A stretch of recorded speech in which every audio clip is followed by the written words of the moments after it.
Hey YouTube, it's Mike here. I believe, I'm hoping anyway, that I'm going to be pretty well at the point of these brine shrimp. I did a video earlier. This is kind of the continuation of it, I guess. I'm hoping that they're ready to go, and I'm going to try to single-handedly pull this container out and show you how I kind of finish off, because there is a bit of an end thing. Again, we have the vial of eggs that I used about 3/4 of a cap full of eggs, did that, and then I used the aquarium salt that has the essential electrolytes and whatnot in it.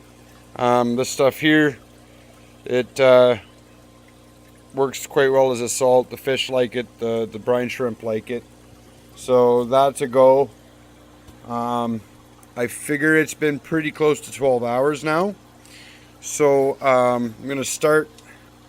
I'm going to get my handy dandy clip here, and I'm going to clip my air hose to the side of my container like so. And then I'd been using this trap, just a straw off the edge, to stabilize things. So I'm going to take that off, and now I've got a hold of the hose to keep it balanced in the tank. And I'm going to take my 12 volt puck light here, LED, turn it upside down. I'm going to pull this out of the tank, and one of the things now I need to look for, yes, I did too. There is a baby molly that's gone through one of those holes, and I'm going to try to see if I can convince it to go back out somehow. I'm not sure.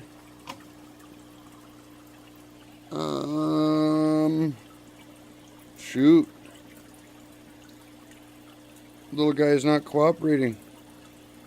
Come on, over to that hole. One more thing over.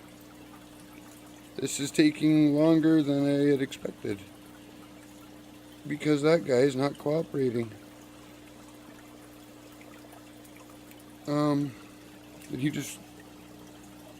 He did just go out.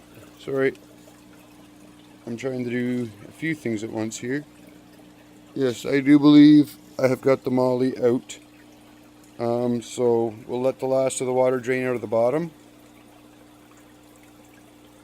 or at least the large percentage of it, back into the tank. And there, it's pretty well stopped. I'm going to sit this up on top of the light to make the pretty well spooky happy Halloween effect take place. Ooh. Now what I'm going to try to show you, maybe, I'm going to unplug the pump here, and we're going to watch this hose filled all the way up, level with the water up here. And now what we're going to look for is the separation. I don't know if you can tell from the video I did that was halfway through this process, where the there's a lot more of a brown color. Initially the eggs appear quite small and brown. The longer they're in here, the bigger they get. And the closer they get to hatching and actually hatching, the more pinkish they start to get. And what we're going to be looking for somehow, I wonder how close I can focus. I think you may be able to tell that they are actually trying to swim in there somewhat. It might take a little while of them sitting, 20 minutes, half an hour. But what you'll start to see, it's going to give me a glare, and I'm going to try to make you dizzy by moving you around to see if I can show you. They're actually going to swim down, and you'll see them start to accumulate, actually right in this bright spot of the hose here. So that's that. I'm going to let that sit, and I may come right back here and I'll show you the release of the baby brine shrimp and their very short life that they're going to get. So yeah, I'll be back.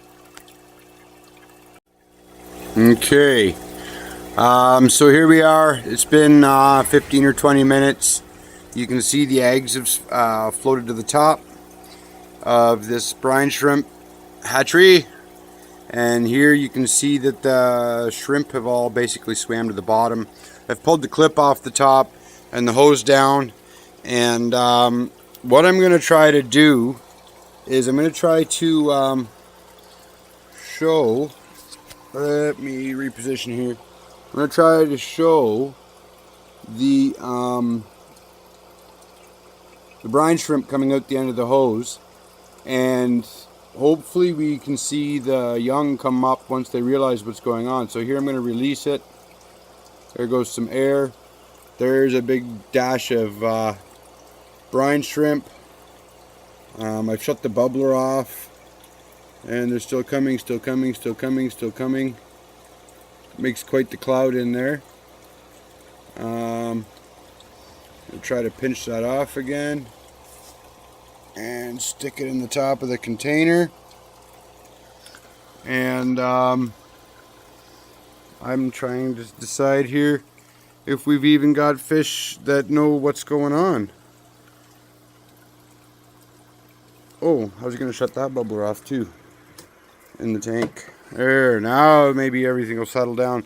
Because actually what you'll notice is I've put a light just above here, and those brine shrimp will actually swim around it and create a column. And it's kind of an interesting thing to see. And if you can get close enough and focus in enough with good clean glass, you can actually see those little things swimming. Believe it or not, they do kind of a little jig motion, and it's kind of an interesting thing to see. These babies, a few of them down here, they seem to have figured out this is food, but they're not too excited yet. I would bet by the next time I feed them, they will be going completely insane just trying to get a hold of this stuff. But basically right now it looks like I've made my tank dirty. You can see these brine starting to make a column coming from the light down. Very slowly it's starting to build. And so that's the simplicity of feeding baby brine shrimp. It's like I say, it's not a big deal. It's pretty easy to do. The directions are kind of like guidelines, and once you've done it a couple of times, it's awesome, and it's great food. You can see some of these guys down here. I just saw one in the corner. They're starting to get into it and figure out what it is, so they'll start pigging out, and they will be growing quickly. Alright, see ya. There's your shot of the brine shrimp all collecting around the light, and down there you can see they're collecting around the other light too. I always think that's interesting. Anyway, just thought I'd show you that.